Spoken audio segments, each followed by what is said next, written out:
Hi, I'm Joe. I'm an alcoholic. All of us here at White Chip hope that you've been enjoying our audiobooks and AA speakers. You are welcome to join our Facebook group. Just click the link in the description and say hello. If you support the Alcoholic Anonymous cause, please hit the like and subscribe button.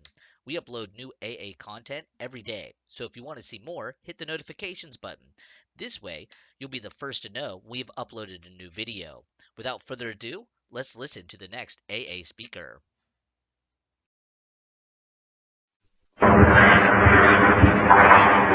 My name is Tony. I'm an alcoholic.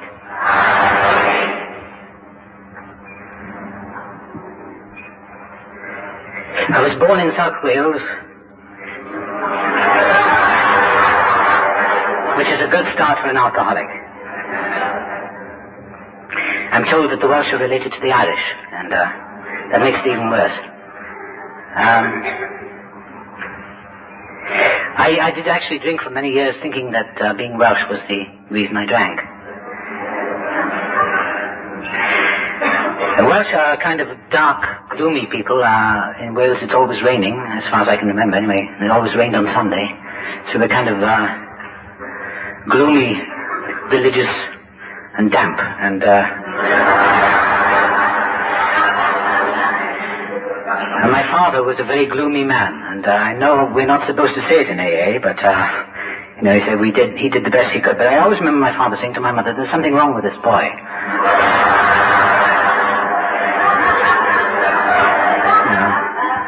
And one is supposed to be magnanimous and say, well, he did the best he could. But I've spent a lot of years sort of mulling over those statements, because I did feel that there was something wrong with me all my life, and it wasn't until I came into AA, to Alcoholics Anonymous, that I realized that I wasn't alone with these feelings. And because that was the name of my game, it was all about feelings. I simply couldn't live. And I tried my damnedest to live as best I could, and made a mess of it. I felt weird from the very first day I can remember, because when I went to school, my first day at school, I remember very clearly, I was convinced that I was on the wrong planet, and I had this feeling of, I was frightened. I was just frightened, and I was frightened to eat their food at school. I wouldn't do anything. I couldn't eat, so I used to go hungry, because I was just frightened to be with anyone, and I was very slow. I was a dummy. I just didn't know what the hell they were talking about. I didn't know why I was there. I didn't know why I was in school. I still don't know why I'm here, But because the last place in the world I ever expected to come to was Alcoholics Anonymous. But when I was in school, they used to talk about all this gibberish about math and learning to read. I thought, I don't want to know any of this other stuff, And I remember very clearly we had this teacher, Miss Thomas, and she was kind of grey-haired, and she looked like a mother. And I remember her saying the Lord's Prayer and teaching us that. And I didn't know what on earth she was talking about. And that's the first time I heard the word God. And I told my father about it. He said, well, that's a load of rubbish. He said, you can forget that from the start. So I forgot it, and from that moment on, I'm convinced that I was confused. I think I started off confused, but I mean, it's irrelevant whether I was born an alcoholic or became one. But I feel that I was. I feel I was born with all the symptoms of an alcoholic, whatever that means. I don't know. But I felt weird and out of place all my life. And I felt all that loneliness that we are supposed to feel, and completely alienated. I was the victim of bullying and all that. I just couldn't fit in. And so I went through my school life. I tried to catch up, and I remember one vivid spiritual experience of my mother kneeling in front of me about 12 o'clock at night, explaining to me that 2 plus 2 made 4, and it suddenly hit me. But this was a year out of sync. All the other kids had learned that about a year before. So I learned that 2 plus 2 made 4, and the next day at school, in the middle of Bible class, and I put my hand up and I said, 2 and 2 made 4, and the teacher said, yes, Tony, that's right. So to say the least, I felt inadequate. I felt inadequate all my life, and school was a nightmare. I didn't know what the hell I was doing here, and I had to drop subjects, and finally I left at 17. I had no future. I didn't know what on earth to do, and I ended up in a factory for a very short period of time in a store. I was a storekeeper, and all I had to do was give out tools and give out nuts and bolts, and that's all I had to do. That's my job, and a simpleton can do it. But I couldn't do any of it properly. And the boss asked me to fill his car with gas one day, and if he put a match near me, I would have gone up in flames. I was covered in more gas than there was in the tank of the car. I couldn't do that properly. I couldn't do anything, and people used to look at me kind of peculiarly and say, "God, this guy's a real dummy, a real dum-dum," you know. And I was very angry about that because I wanted to fit in. I really wanted to fit in, and I couldn't. My father kept saying, "There's something wrong with this boy." Down in, and he was a great boy. I don't know. Maybe my father was an alcoholic. I don't know what he was, but anyway, by a series of accidents, well, first of all, I had one gift, and that was I was a good mimic. And I could mimic people's voices, and it was the only way I could really socially survive, I think, because it helped me to bridge that gap between myself and the people around me in school. And the objects of my mimicry would be naturally people in authority, school teachers, and so on and so forth. Later on, when I went into the army, I did my military service, and it would be the sergeants or whoever was in authority, and I became a master and skilled mimic. I could impersonate people's voices, and this was the only way I could hit back and get some kind of popularity. The other thing I used to do was drink ink at school because it was the only way I could get attention. So I was frightened of physical pain, I was frightened of fighting, I was frightened of everything. I was just a chicken shit. But I just used to drink ink and eat horse manure for bets, and they'd say, "Tony's out of the game, he can do his thing. He's crazy, he's the town idiot." That's what I felt like. All those things, I really did feel like that. I felt like the village idiot all my life. To a degree, I don't know whether it was being Welsh or just being alcoholic, but I don't know, being Welsh is it's a sort of minority. It's not a minority really, but we're not English. And the English don't like the Welsh, and the Welsh don't like the English. And the Irish people here tonight, they know the same feeling. The Welsh didn't get on with the English. I didn't have any hang-up about nationalism or race or anything. I couldn't care less about it. But I know that I felt odd because I spent most of my working career in England, in London, and in the provinces. And but those feelings stayed. But I don't know whether that had anything really to do with it. But anyway, about the age of 17, I went in the YM, the local YM one night, and I saw an acting group there. And I asked if I could join in this little acting group, and this guy said yes. He said, go on stage. I had to play a saint in something. This was an Easter play, but my first line was, "Blessed are the meek, for they shall inherit the earth." And that's the only first line I ever spoke on stage, and I had to wear a sheet over my head and all that. And I played this saint, and I felt comfortable, and I thought I can actually speak. I don't feel any fear. And I thought maybe it's a good idea. Maybe I can make this a living. And so a few months later, to my surprise and astonishment, utter astonishment, I found an advertisement in the paper advertising a scholarship for a school, a local acting school, and I did that. I applied for the scholarship, and I got it. I got in. I thought, well, how the hell did I do this? And so I spent 2 years in this little acting school, and I did okay, and then I did my military service, which was, again, a weird experience, because I was unqualified, totally unqualified when I was in my military service. I couldn't march, I couldn't fire a gun, I couldn't do anything. I remember we worked in the field artillery unit, and I was on 25-pounders, and they were quite big, and they were powerful guns, and I was a trigger man for a week, and they put me on this trigger, and I didn't know how to fire the damn thing. I could pull the trigger, but I had to aim the sights, and I could never get them lined up, and I think you had to be a genius to line them up. I could never get them lined up, and I'd say, "You ready?" And the sergeant would come, he said, "You just wiped out 2 sort of, allied villages." He said, "What's the matter with you?" He said, "Can't you get any..." He said, "Are you stupid?" I said, "Yeah, I guess I am."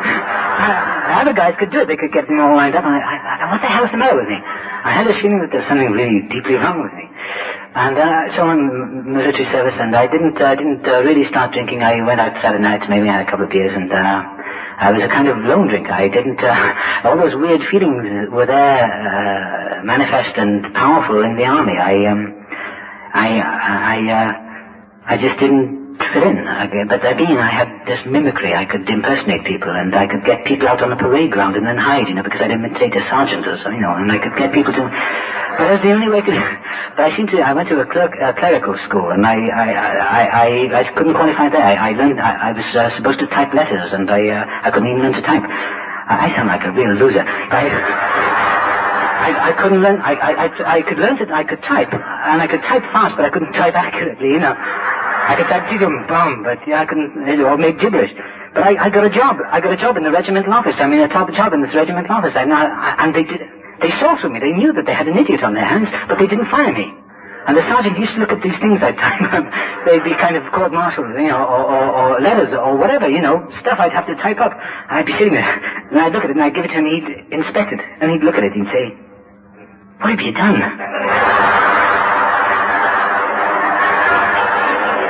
He said, "How can you make so many mistakes in one letter?" He said, "I don't believe it." He said, "Don't do it again, I'll do it." So he used to do. And one day I ran off, you know, I typed a whole court-martial out and had to run it off on, and I did it all on blotting paper. And I took it into the captain of this office, and he took out his pen, and he started signing it.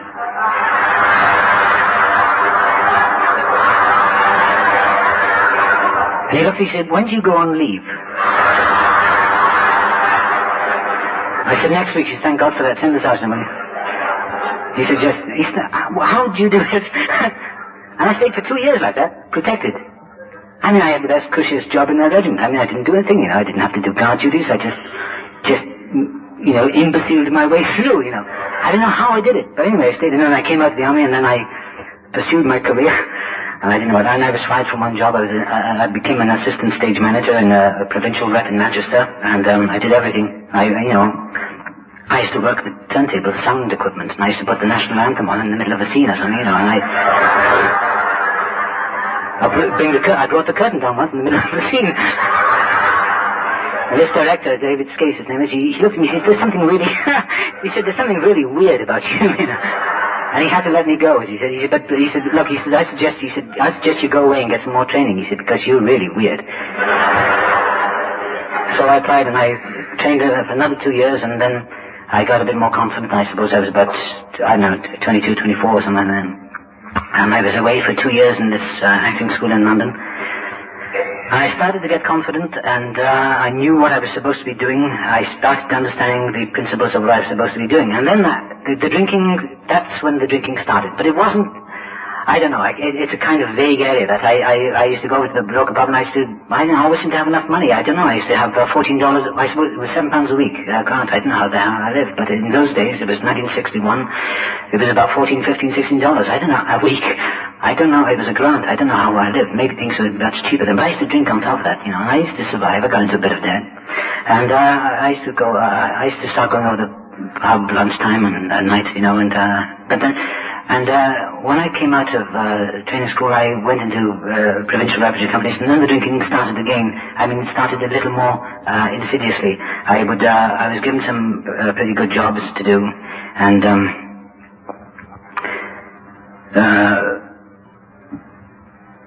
would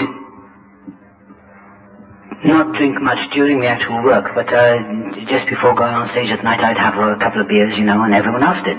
It was the thing, everyone had a few beers. And then after 2 years, I went down to, I won't give you a long dissertation on this, but I went to the National Theatre in London, and I worked there for, about a period of 5 to 7 years, on and off. And that's when it really started to get grips with me, because by 1967 I got involved. I was with a woman. I was married, and we were both as sick as two bedbugs. We were really sick. She was an epileptic and was dosed up with drugs most of the time, and I was then flourishing, probably a full-bloom alcoholic. By that time I remember I was drinking a lot, and I was drinking a lot of beer, and that would put on weight. So I think it was about that time I graduated to the sort of hard liquor, scotch and vodka and whatever, simply to maintain my weight. And or I wouldn't eat, I would just drink. And this marriage lasted just 2 years, and it was a nightmare on wheels. It was just a nightmare. And we produced one child in that marriage, and in 1969 I was so frightened of everything. I was just frightened of everything, and I lied in order to get attention from people. I just lied, and I fantasized my life, and I worked with vengeance. I just worked with a vengeance, because I wanted to show them one day, all them, back in childhood. I wanted to show them and rub their noses in it. And it was then the first feelings of real psychotic hatred started. I really hated. I hated everyone. I hated everyone around me. I had nothing but contempt for everyone, because I was frightened of them, and And I was very deeply confused because I didn't want to hate people. I didn't want to hate. I didn't want to feel this hatred, but I couldn't stop it. I just felt this deep hatred and fear and anxiety. And in 1969, I just ran out on my wife one night. I just said, to hell with it, I'm going. And I didn't look back. It was like a voice. Something said, don't look back. Just keep going, keep going. And I ran away, and I stayed away for 7 years. I paid the alimony, but that was it. I never went back for 7 years until, in fact, I got sober.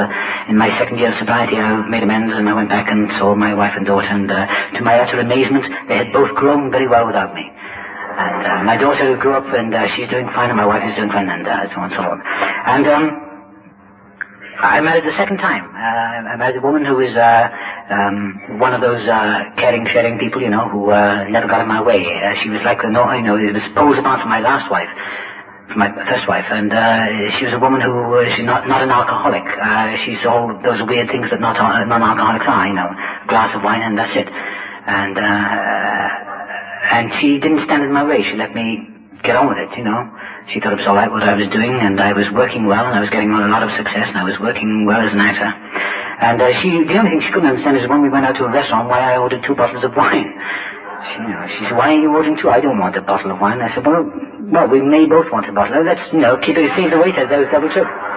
She said, well, who's going to drink them? I said, well, if you don't, I'll drink them. She said, well, do you need 2 bottles? Yeah, of course I do. Let's have some fun, you know. Well, that's a strange question to ask, you know.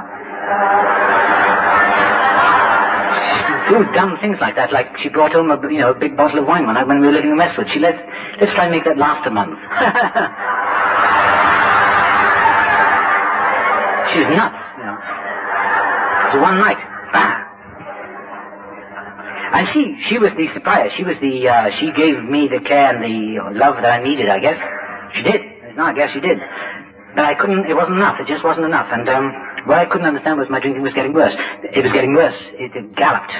As soon as we got together, my wife, before we got married, it really sped up. And I thought, what's the matter with me? I'm working better than I've ever worked. I'm getting more jobs, getting more money. I've got a wife a woman who loves me, and I love her, and we're going to get married and all that. And I couldn't get enough booze, and things weren't all well. There were some happy times. There were some kind of happy times at the beginning of it when I could actually hold off the booze. I wasn't drunk all the time. You know, I could go for weeks, maybe months, without controlling it, and I'd have a couple of glasses, and I could say, take it or leave it to a point, and then I'd go on a bender again. And I thought, well, it's just being an actor. It's just being Welsh. It's being Welsh, though it is. And my father's to blame anyway. I thought, and it's something to do with being artistic. All artistic people drink, and all that crap. And as time went by, things. We got married in '73, and that was it. And I came to America in 1973, the end of '73, to do a job here, just very briefly, and I discovered tequila. I love tequila. I loved it. It did things for me, everything that I wanted booze to do for me, it did it. Because I got tired of the other stuff, Scotch, and what tequila did, it made me really crazy. It produced hallucinations, and I started hallucinating quasi-religious hallucinations, which were very weird because I had no God. I didn't believe in God. So I couldn't understand why God was talking to me, and or why I occasionally thought that I was the Christ returned. Some occasions I thought I was John the Baptist. I didn't know what the hell I thought, but I started hearing voices, and I heard these voices, and I got very wise every time I drank. And I had the promise of a job in New York the following year, but I had to go back to England in that time, and I remember sitting in front of television one night back in England, and I knew I was coming back to America, to New York, the following year. And I used to watch the television, and I used to see those cops and robbers things on television, from, whatever, Starsky and Hutch, or whatever, or Columbo, whatever those things were. And I used to watch television, I used to look at the screen, I'd see all those people walking around the screen, I thought, God, all those lucky sons of bitches, they can all drink tequila. I bet they all drink tequila. They all drink tequila, all of them. They all drink tequila. They look like they're happy, they must all drink tequila. And I said this to my wife once, and she looked at me oddly, and then, this had become the central part of my life, to get tequila. So I came to America not to follow a career, but to drink as much tequila as I could get. And that is absolutely true. I couldn't wait to get here. I mean, the day I took off on the plane in 1974 to get to New York, I thought, God, all that tequila, that's all I did. I arrived in New York, and that's all I did. The rehearsals of the play started, and I thought, that's the rehearsals. Where's the tequila? And because in England you can get it, but it's kind of scarce, and it's not a widely sold drink in there for some reason. I think I know now why. But I used to sit in the bars, and I was in a play which was a big success, and it was an enormous success, this play, and it still wasn't enough. And I guess I reached one of the bottoms when, in fact, one night when I promised my wife that I wouldn't drink, and I promised myself that I wouldn't drink. This is about, I don't know, somewhere in 1975. Anyway, I said I wouldn't drink because I thought I was making myself ill, and she never actually scolded me or rebuked me. She just kept out of my way, but she was frightened for me because my health was going and I looked terrible. I was bloated. And she said, so I came home. I lasted a day, I think. Just maybe 24 hours. And I was coming home one night late at night, about a day later. I'd managed to stay dry for 24 hours. I was walking past the bar and I thought, screw it, of course I can have just one. One won't hurt. And I went in and I had two. And then I had to really wrench myself away from the bar. And as I got to the apartment, my wife opened the door and she said, "You're drunk again." And I sat down and I cried because I knew that I was a disaster. I knew that I was in the grip of some powerful force which wouldn't let me go, and I didn't know what to do. And I thought, what's the matter with me? I've got everything I've ever asked for, everything I've ever wanted or dreamed of. I've got it here on the plate. And I couldn't cope with it. And I thought, I've got a strong willpower. I can beat it. Sure, I can beat it. And I tried to beat it, and I couldn't beat it. I couldn't stay sober for one day. Oh, I would time it so I wouldn't drink before going to work at night. There was a woman in the show whose name was Mary, and she's a member of AA, and she used a program of attraction. She never actually bothered me once with it. She never mentioned alcoholism to me. She never mentioned AA. She just watched me, taking a nosedive night after night, and she watched me slowly inching my way down the hole. And she's a wonderful woman, and we laughed a lot together, and I used to joke with her, and I used to crack her up, and I used to make her laugh, and we used to have a lot of fun. And I used to look at her, and I noticed she smoked a lot. I thought, well, poor woman, she needs to smoke because she can't drink. Poor woman, she's an alcoholic. But she never actually said anything, but she used to report to her husband every night, who was also an alcoholic, and she said, he's really screwing up. He said, good, let him. Maybe he'll get into AA faster. And before I came out, anyway, I did get desperate one night, and I asked her for some help, and she said, would you like to come to a meeting? And I said, no. I tried on my own, and I went dry for 6 weeks. And then at the end of the 6 weeks, I was at a party in my last night before I came to California, the end of June 75 or July 75, and I thought, well, I've got no problem with the booze now. I mean, I'm over it, there's nothing to worry about. And I was in this party, I thought, well, I've been drinking Tab and Pepsi, Coke, I've been drinking this mug for 6 weeks, and that'll rot your liver if anything does. So I thought, scotch won't hurt. And I poured a scotch into my glass, nobody was looking, and that was it, bang. I don't remember the rest of the night. I fell into bed with somebody, I think. I wasn't aiming to go to bed with this person, I was trying to put them to bed. In their apartment, I don't even remember, and I was so drunk I just fell over and passed out, and I didn't know who this person was, I don't know where I was, and I managed to get home somehow, and the next day we flew over here to California, and I went dry for another few days, and I was in a party. It was a July 4th party, and there was a friend of ours who had a whiny, she was one of those do-gooders, and she had one of those maternal sort of attitudes towards everyone. And she had a high, squeaky voice, which drove me mad. And I was leaning over to do the same thing. I had a Coke or something, and or soda. And I was leaning over to pour a scotch in, and she said, this woman. And I remember I felt like the Incredible Hulk. But this woman did this. I still feel the anger in my chest when I think of her now. I do. Every time I repeat this thing, I get a funny feeling there. No. I wanted to rip her head off.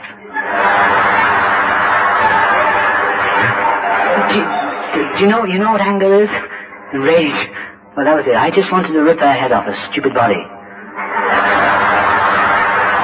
And shut her stupid mouth, So I didn't have my scotch that night, but I made up for it. About a few days later, I started working. I was up over at Century City. I was working, and the lady I was working with said, would you like a drink at the end of the day? I said, no, thanks. I said, better go home. She said, well, one drink won't hurt you. I said, well, what is it? She said, tequila. So I said, yeah, well, just, okay, just one. And I heard the ice go, and I had that drink. And that drink was the beginning of the 6 months of the worst drinking nightmare of my life, and I couldn't stop then. I just couldn't stop. I lived in an apartment in Westwood. I was going completely crazy, and I was functioning. What baffled me was I was functioning well. I was getting work, and I was just functioning. I was just going like gangbusters, but I was insane. I mean, I couldn't sit down. I was pacing back and forth, whatever I was working, back and forth. My hands were sweating. I was crazed, and every time somebody made a joke, my laugh wasn't a laugh. It was a kind of like a hyena, you know. It's kind of hysteria and terror. And somebody asked me one day, so what's eating you, Tony? What's the matter with you? Are you okay? And I say, yeah. And I started then, that's when I started hallucinating, and I used to say things. It wasn't so much during the drunkenness either. It was the next day. The next morning, when I'd be dehydrated with the booze, and I was losing weight because I wasn't eating, and I'd be, like, my nerves were out on, you know, my eyes are staring, and I would say things to people which made them back away from me, like weird things, kind of semi-philosophical, religious things I'd say to them, and they'd back away and they say, oh yeah, how you doing, Tony? You all right? Were you on the tequila last night? I said, yeah, you know, that's going to rot your brains. Oh, Jesus Christ.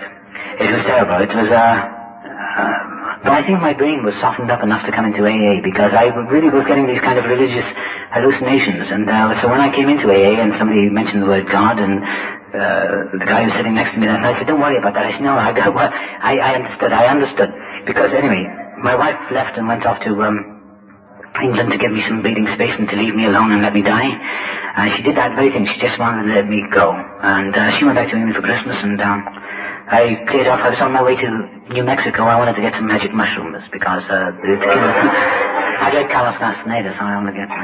But I made it as far as Phoenix, Arizona, and when I came back, and I sat in my apartment on Christmas, 27th of December 1975, and I knew that it had come to an end. I knew I couldn't drink anymore. I knew that it was over. And I went to a party that night, loaded with tequila, and the party seemed to last a few minutes, but I was obviously there a few hours. I ended up under somebody's piano, and when I got outside, my car had vanished. And apparently this only came back to me the other day.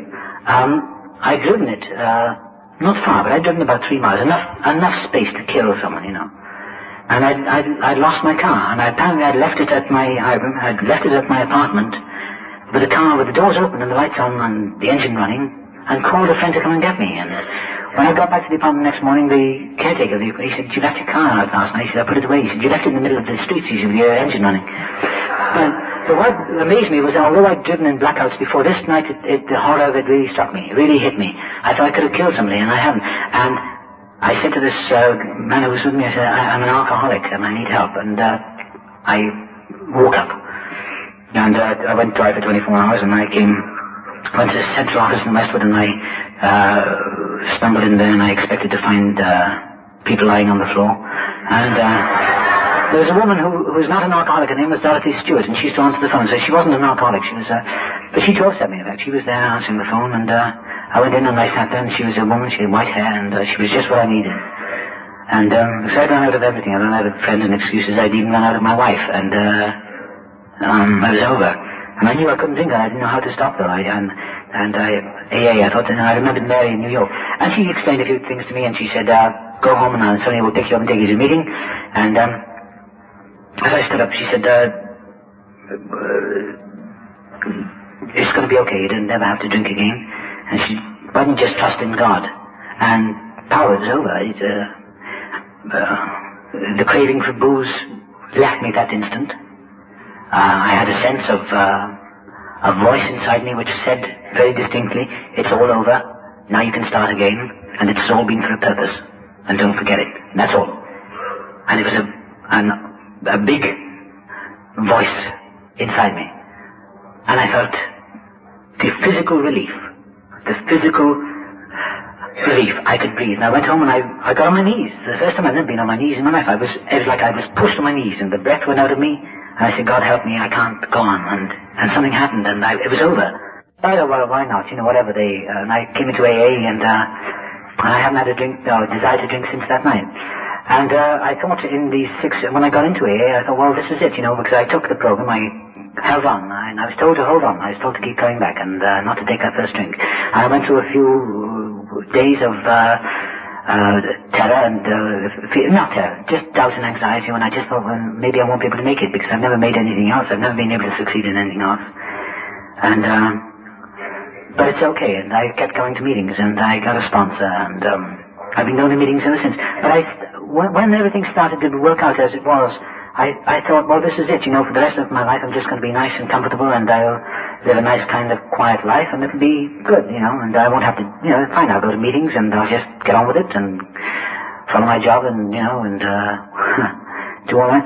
But I found out that AA really sort of, if you make a promise to yourself to stay sober, it really takes you by the scruff of the neck and gives you a shake about now and again, and which is an indication of change or die. And I find myself at the moment living on my own. And I'm looking after myself for the first time, because I've always given people my power. Because as a child, I always gave them my power. My father, my mother, and my sick wife and my second wife gave them the power. Just kept giving away me. And I was very angry about that, because I could never actually make decisions. I could make decisions, but I chose not to. I chose to give it to them. And over the last 2 years, I wasn't aware of it, but a deep depression started, I guess, a depression of some kind, a change started. And just recently I decided I'm going out on my own, and my wife is now in Al-Anon, at long last, because it's essential for her to, that's her business. And I'm finding myself doing things I've never done before. Doing things like the garden, building fences, doing the laundry. I'm a lousy cook, so I don't cook, but that doesn't bother me, because I eat it as I'm cooking it. Cooking bores me. But I'm looking after myself. And for the first time, I feel really free. I just feel I'm standing on my feet at last, and I'm free. And I just want to be free. I just enjoy, because it's also thrown me back into AA. It's thrown me in with a whole new commitment into AA. And I have realized more in a deeper way the power of this miraculous program, the mighty power of this miraculous program. I went and spoke in La Habra a few weeks ago, and it was a place I'd never been to, this meeting I'd never been to, and suddenly it just struck me. I don't know why it was there. It just struck me, the power of the continuity of the program. Wherever I travel around the place, I go across America and I go back to Europe a lot. Wherever I go, there are meetings. And when I come back, because this is where I live now, when I come back and I go to the meetings that I usually go to, and the same people are there, and some new people are there. Some people may have gone out, but they're there. And it's that sense of continuity that I find is stunning. And the more, these last 2 months, the more I find about the program is, it really is to the newcomer. It's awesome. It really is. I know what it means when people used to say, I'm a grateful recovering alcoholic. I should be dead. I can't stay sober. It's impossible for me to stay sober. On my own, I can't do it. I've tried. God, I've tried, and I tried to run my life, and I've tried to run my life in sobriety. I've given up. I've had it kicked out of me. I can't run anything. I just get out of bed in the morning, get on my knees, and I go. I don't know what I'm going to do any other day. I don't know what I'm doing when I get up in the morning. I just get up now, and things happen. Sometimes not many things happen, but things happen. I don't know. Somebody phones, or I phone, or I end up doing things I've never even dreamed of, and things like the laundry. But it's wonderful. I mean, I've never done things like that, because I've been useless. I've given everyone else, you look after it. I'm incapable of it. I'm an alcoholic. Well, that's the bullshit, I'm an alcoholic. There's so many excuses behind alcohol. I'm a recovering alcoholic. I can't do this, That's bullshit. I'm capable of doing a lot of things. I didn't know how capable I was.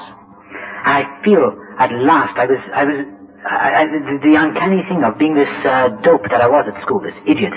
A few people will actually value what I've got to say, whatever that may be. Ask me for advice, or I'll ask for advice and I'll listen. And that's impossible. Impossible to listen to a dummy like me. But it works, because I guess I'm the instrument of this program, as we all are. What more can I tell you? It's an amazing program. To the newcomer, this is it. I've tried I was going to try EST, I was going to try everything, religious science, religion, anything, to get over my problem, and I don't need it, it's here. And to be asked to speak here is a great privilege for me, to be asked to speak anywhere, it's a privilege. I just feel I'm in with a new commitment. I want to stay sober and I want to die sober. I don't have any expectations, but I have the expectations that if I just do what I'm doing today, that I have a very good chance of survival. I have a good chance of survival. It's an insidious disease, and it's very subtle, and constantly whispers to me that maybe I haven't got it. And, say, well, you don't need to go to so many meetings now, do you? So I go to more meetings, just to deny it, And as the time goes by, that voice gets louder. But that's what it has been doing for me, and it's pushed me back in here with addiction. That's all I can say. Thank you very much for my life.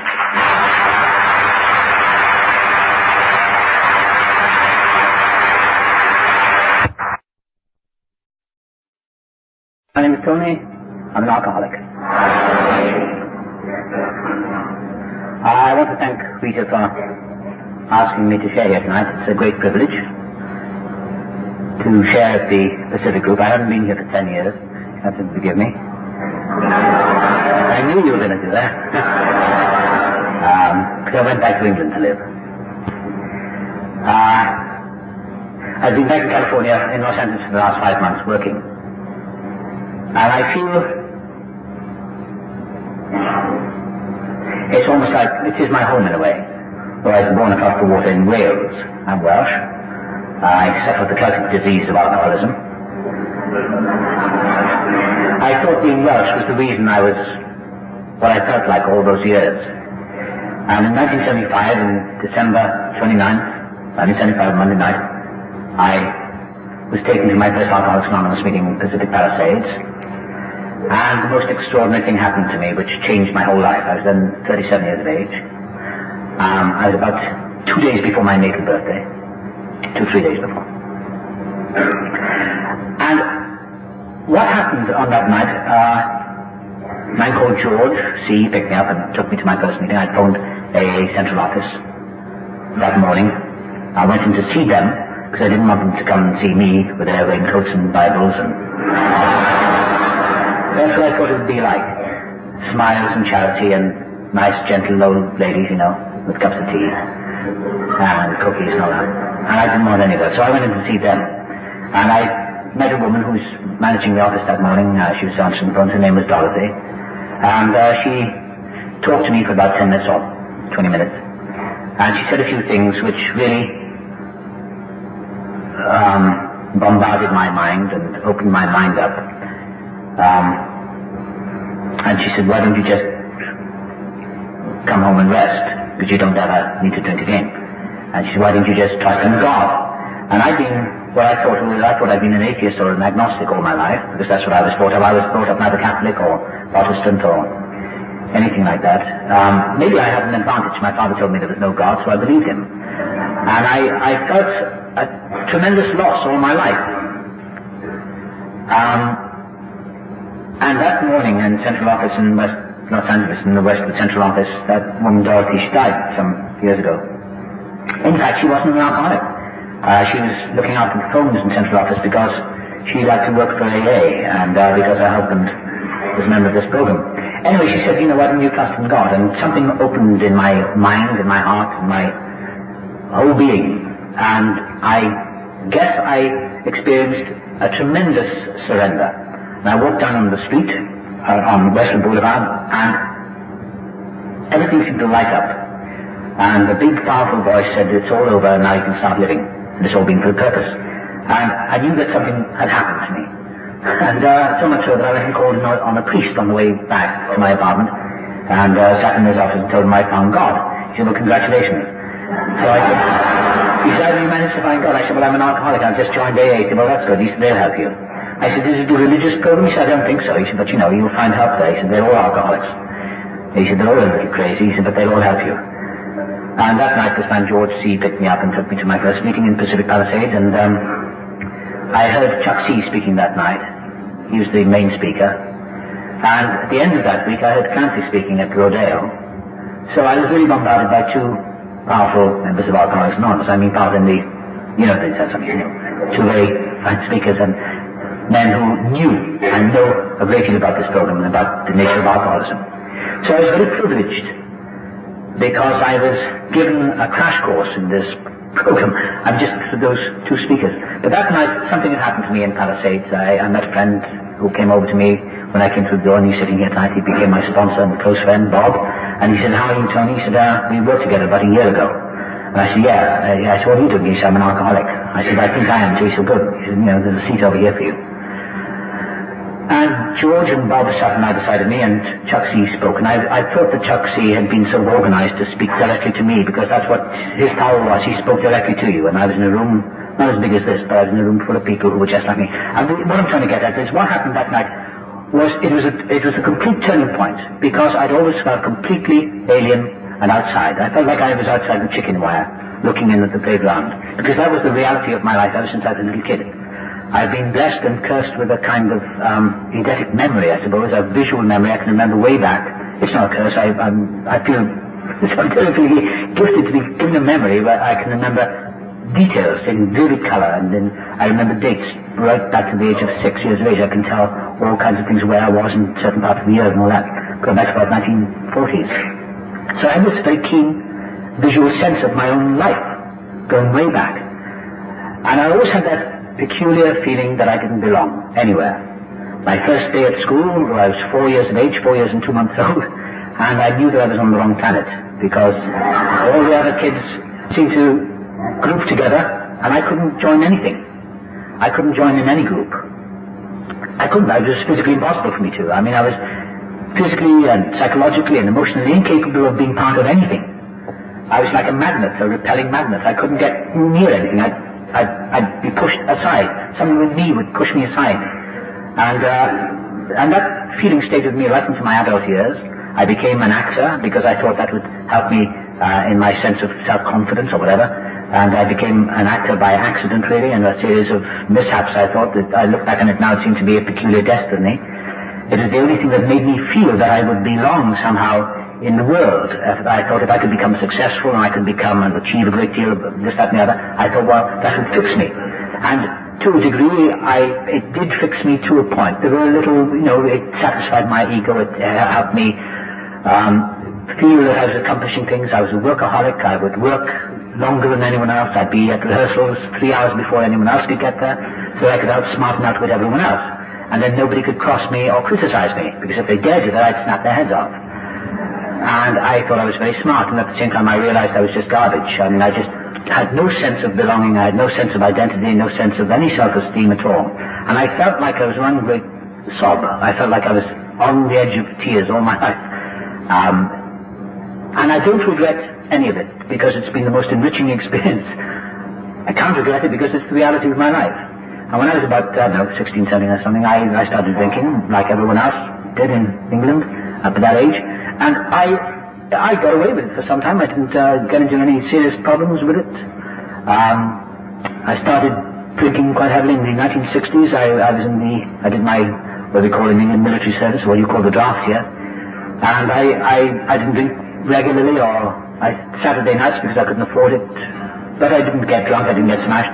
It was in the beginning of the 1960s when I really pursued a career in the acting profession, in the theatre, and I remember the real acute feelings of being on the outside, and at the same time feeling that I could be better than anyone else, that I could be better than you, better than them, and I really didn't like anyone very much, because I was scared of them, I was frightened.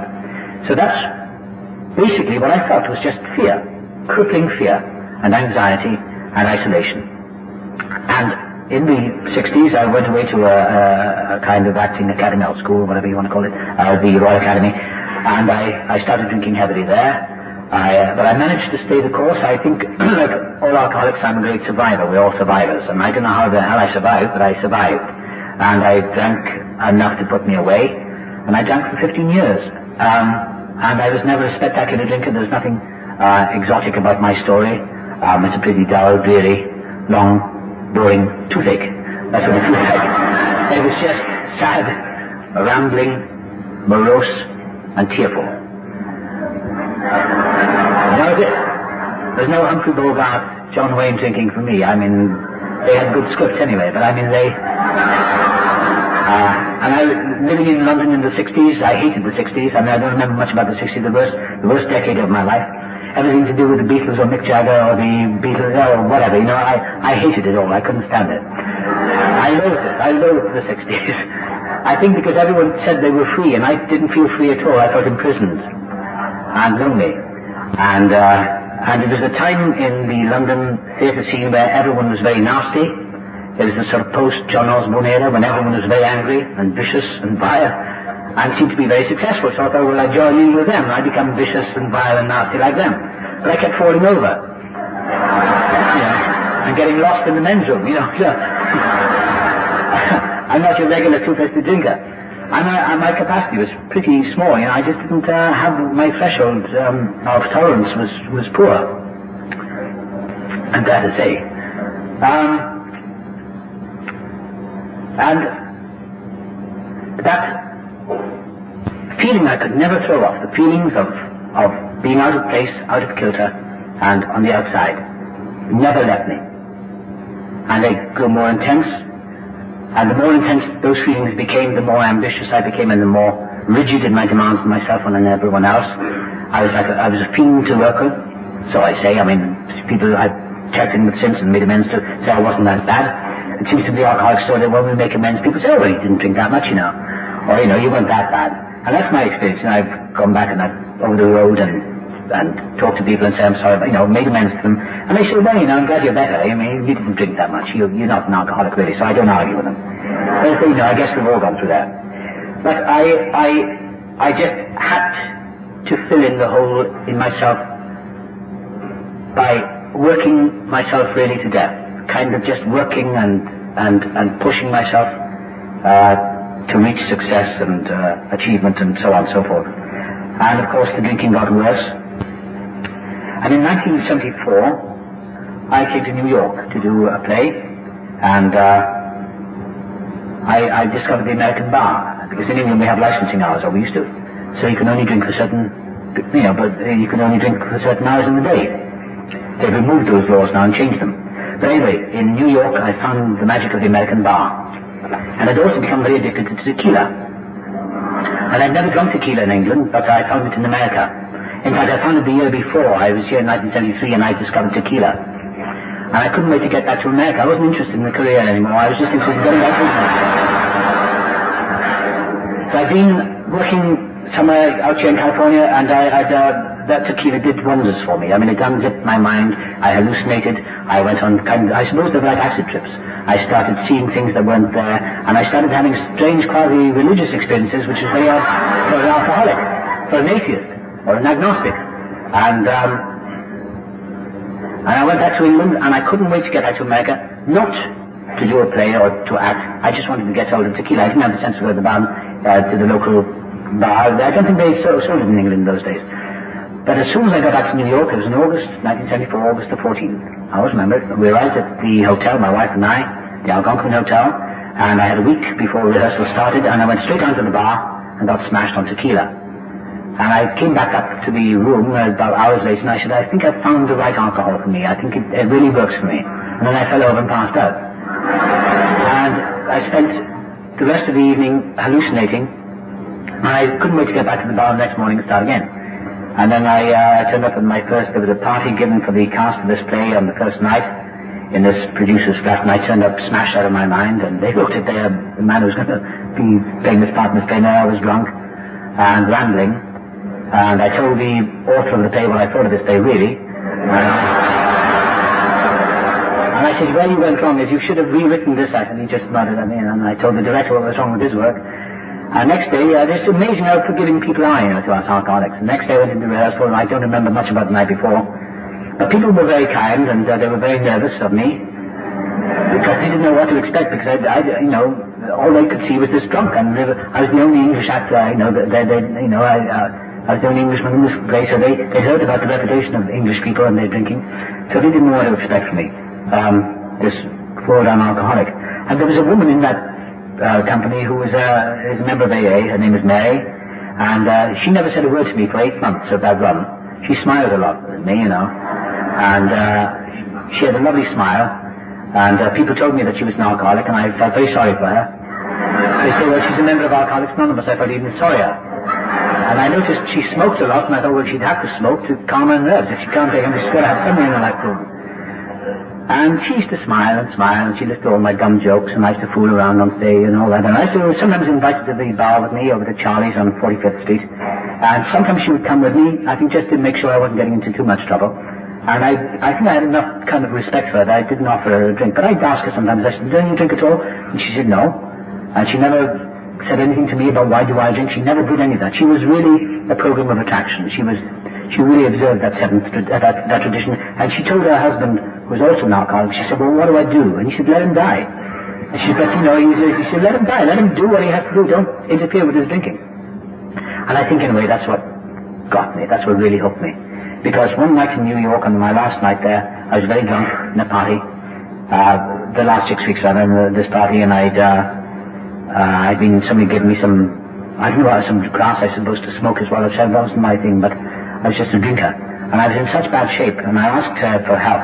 And we went out next day, and we both had lunch, and she told me about Alcoholics Anonymous, and she told me the old story about the elevator going down from the top floor down to the basement, and I can get off at any time. I thought, why is she talking to me like this, She thinks I'm an idiot. And she's a child, explaining it in Mickey Mouse pictures. That's what she had to do. And she said, would you like to come to a meeting? I said, no. And I said, I think I can do it on my own. She said, well, good. And she gave me that smile that alcoholics give, and recovering out. Fine.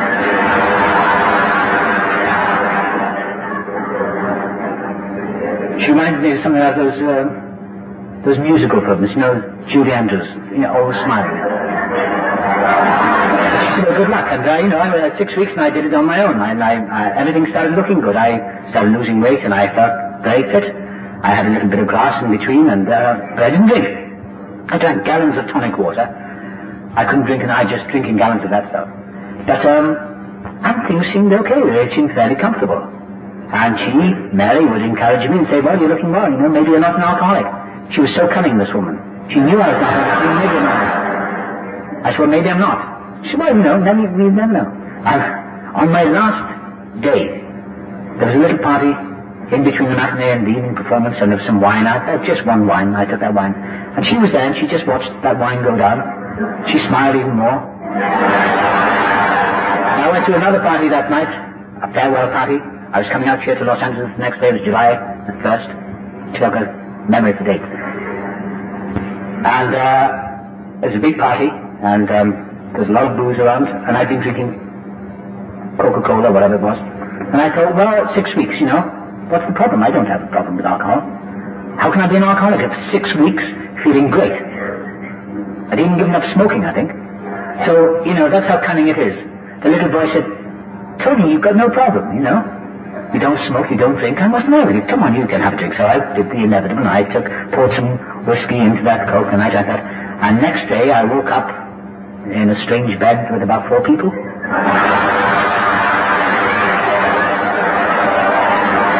were all drunk, and nothing happened.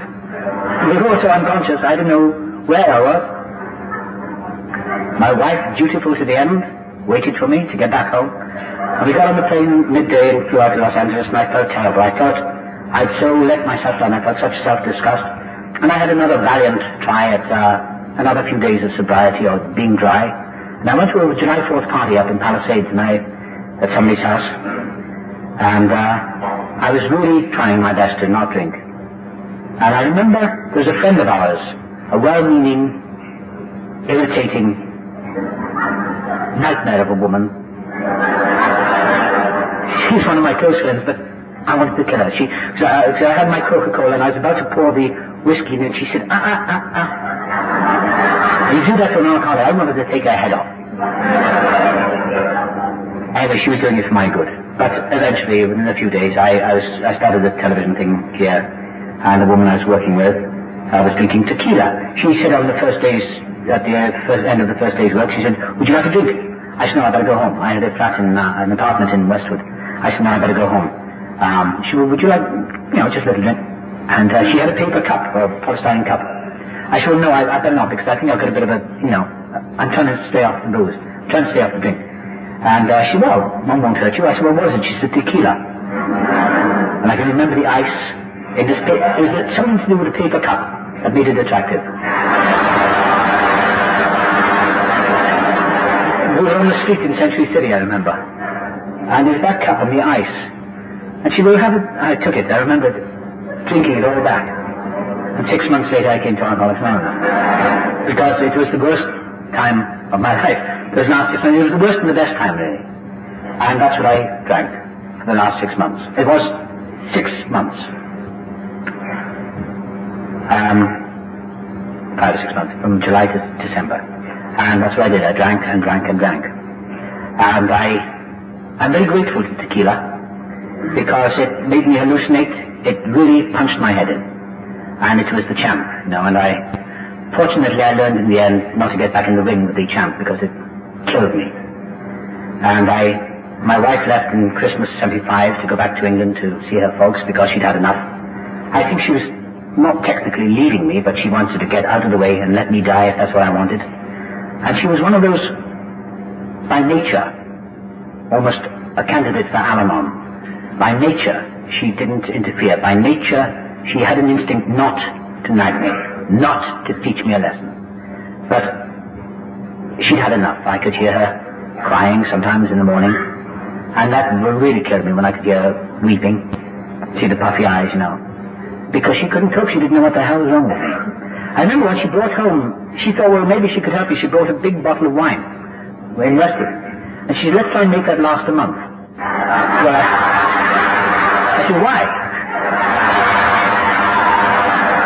Because she drinks, she has a glass of wine and she does all those weird things that non-alcoholics do. She tasted. Throws it around her mouth. I don't know why she doesn't spit it out, but she tastes it. She smokes a cigarette, 2 cigarettes a day. Doesn't even inhale it. She's really weird. I always get a laugh. Now, she is very strange. And her drinking habits are as weird to me as mine were to her. And she brought this big bottle and she, let's try and make that last month. Anyway, it was gone in a night. And she still went very quickly, didn't it? I used to think. I used to look at her, I thought, this woman's dumb. She's so stupid. What does she mean, keep it a month? And she'd say things, where did that wine go? I said, I drank it. Where did that bottle of whiskey go? I drank it. I thought, why is she asking me these dumb questions if that's what it's there for to drink?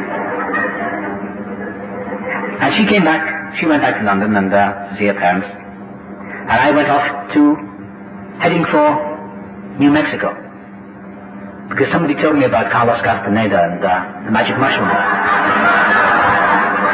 So I wanted to get anything I could to change my feelings, because my time was running out with alcohol. And I made it as far as Arizona, and I got to Phoenix on Christmas Day, and I phoned her up, my wife. I phoned her in England to wish her a happy Christmas, and she did the thing which I suppose was the beginning. She said, where are you? I said, I'm in Phoenix, Arizona. She said, oh, what are you doing there? I said, I just came down. She said, oh, well, have a nice time. And she put the phone down. She was telling me to get lost, really. And I knew that I was losing everything I'd ever cherished and ever wanted in my life. And I came back via Palm Springs, and I stopped off there for a few nights and got really smashed and loaded. And I was, by this time, in serious state because I was hallucinating, and I was having images and terrible sort of frightened reactions and jumping out of my skin, and I couldn't breathe. And I managed to get back on the 27th of December, and Saturday night, and I went to a party, and up in Beverly Hills somewhere, and a lot of people in show business there, and I was on somebody's piano, drunk and sick and to death and mad. And I lost my car. And that's what got me. I turned to the guy and said, I lost my car. He said, well, you lost it because you drove up here crazy and then you went back and left the car in the middle of the street and we came and got you. That's all I can recollect at that moment. And I said, well, I'm an alcoholic and I need help now. I went back to this fellow's house and he got me a piece of paper with the number of Alcoholics Anonymous, and then I had Sunday on my own to think about it. It's very dangerous. But I did think about it, and I was devastated, and I've never felt such burning self-pity and burning anger because I was so alone. I'd lost my wife, I thought, permanently. I'd lost the chance of everything that I ever wanted in my life. And the next morning, on Monday, fortunately, I didn't think too much to think myself out of doing it. And I phoned up central office, and I went in and I saw this woman, and she told me that somebody would pick me up and take me to a meeting. And she told me about God. She's just trusting God. And I thought everything I've thought of in my life, everything I've tried to put together in my ill, sick thinking, all my self-knowledge, which isn't much, my pathetic little attempts at self-knowledge, a little bit of self-education. I tried to read this. I never had the attention span to read anything. I never actually got over my childhood. Somebody, Bob told me that one. He said, we recovered in our different ways. I never actually recovered from that period of my life. I felt trapped all my life in childhood. I'd never made the break. I'd never wiped the slate clean and grown up. And I went to that meeting that night and I heard Chuck C speaking and I heard another alcoholic before Chuck speaking that night, and I sat in that room between Bob and George, and I looked around and I thought, everyone here knows how I feel, because you have all felt exactly as I felt all my life. I thought I had to get my act together. I thought I had to find a book of truth about life, and somehow I was dyslexic about this book, or somehow I couldn't grasp anything you were talking about, until I came into AA that night. And then I could grasp what you were talking about. For the first time I understood what other human beings were talking about. And I'm not trying to dramatize it or exaggerate it, but it's amazing what this miraculous program does. I don't know how many newcomers are here tonight, and I know that I saw some hands, but it is the most astounding program. I've been 16 years, just over 16 years sober, and I'm more astounded than ever now. I'm more baffled than ever, because I think sobriety is cunning, baffling, and powerful as well. Because sometimes I think, well, this is so good. Maybe there's something in my coffee I'm taking. Maybe there's something. Sometimes I feel so good. I think I must be doing something wrong. I don't mean goody, but I feel life is so good. The fears have gone. The fears have diminished. I get moments of anxiety and moments of fear, I suppose, but it's mostly gone.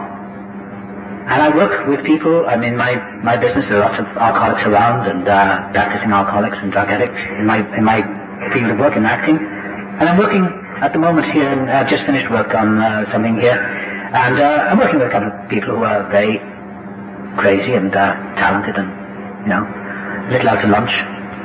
And I know that it's none of my business to interfere, just to be there and be of help if I can be. And I look into the face of this other guy I'm working with, and I see myself 20 years ago. And I know what he's going through, all the craziness and all the violence and the anger and the rage. And there's nothing I can do. I have no power. And he knows about me. He knows that I'm a member of this program. And sometimes he comes by and wants to talk, and he talks and he stands and then he runs away. Because I think he thinks I'm going to lay something on him, but I don't. But I'm so grateful to be, I'm so grateful to be a member of this really privileged program, because it's the most expensive club in the world, We paid our dues to get in here. And I don't know really what more to say. I am really lately kind of overwhelmed, really overwhelmed with gratitude. Because I should have been dead and wiped out years and years ago. I've been given back everything I've ever dreamed of in abundance. What I put into the program has been so fully replenished and given back to me in 100 times more than I could ever dream of. And I'm constantly lately driven back to look back into the past, not to dwell on it, but to make amends to it in a way, to atone, or to be thankful for the past. I don't regret any of it now. I had problems with my father before he died. My father was a periodic alcoholic, and he could press all my buttons before he died and all that. And I remember I went down to see down to the roundup in Palm Springs, and I saw Chuck C, because I was in a lot of pain at the time, and I was going through a lot of craziness 10 years ago. I was completely out of lunch. I'd been sober a number of years then. And Chuck C said to me, he said, write to your father. Write him a letter. I said, well, he's dead. He said, well, still write him. And he gave that funny laugh, He said, still write him. And he said, it'll make you feel better. And I did. I wrote him a letter. I thought weird writing him a letter. I wrote him a letter. I said, I know that you did the best you could, and I forgive you, and I hope you can forgive me. And that worked. And it seems that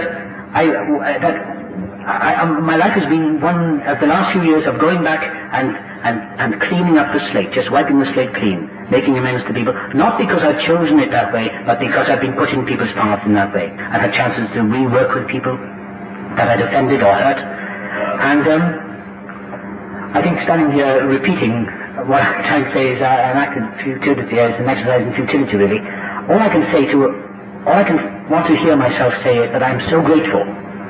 I can't really express it. It's a great privilege being an alcoholic. I'm very glad I'm an alcoholic. I wouldn't want it any other way. I've found friendship and love beyond measure. I can't talk to people who are not alcoholics. I have lots of friends who are not alcoholics, and I love them very much. But there's a point of stalemate in talking, because I know that there's nothing more to talk about. But I can sit and talk with an alcoholic, or we can sit and talk for hours and hours and hours, as we all do. Nobody really listens, it seems, but we always do. It seems to be a never-ending journey, deeper and deeper. I was in Salt Lake City about 2 years ago, and I was looking for a meeting on a Sunday morning, and And I found a meeting in this the little book there, and it said that it was on the campus in Salt Lake City. And so I drove the car up there, and I was lost, and it was a very beautiful day looking over Salt Lake City. And there was a big complex, a hospital, and I don't know, and a college, and all that was going on there. And a few cars parked, but I couldn't find the AA meeting, and I saw 4 people, 2 men, 2 women, walking ahead of me. And even by the way they were walking and talking, I knew they were alcoholics. Because they were talking loud, you could hear them all over the place. I said, "This was the AA meeting." "Yes, down there." "What's your name?" "Ah, sorry." I said, "Oh, I'm an alcoholic." "Yeah." Nobody's got energy like us. It's fantastic. And I made some wonderful friends. I come back here to Los Angeles, and the car drives it so automatically. I know where I am. It's like I'm home all the time. I don't really know where I live. I live in London. That's my geographical address, I guess. But I'm always here in my heart, because this is where I met myself. This was the greatest moment of my life. 16 years ago was the greatest singular event in my life. To discover that I was an alcoholic. And that I always had been, ever since the age of little kid. Always had been. And I found myself here, and it's been the most miraculous event of my life. And it gets better, and better, and deeper, and deeper. Somebody asked me Thanksgiving, just before Thanksgiving on this work I'm doing, they said, "Would you like a drink?" I said, "No, not just a beer." I said, "No, I've got to start work next Monday, so." I always tell them that. They said, "Well, I don't understand." I said, "No, neither do I."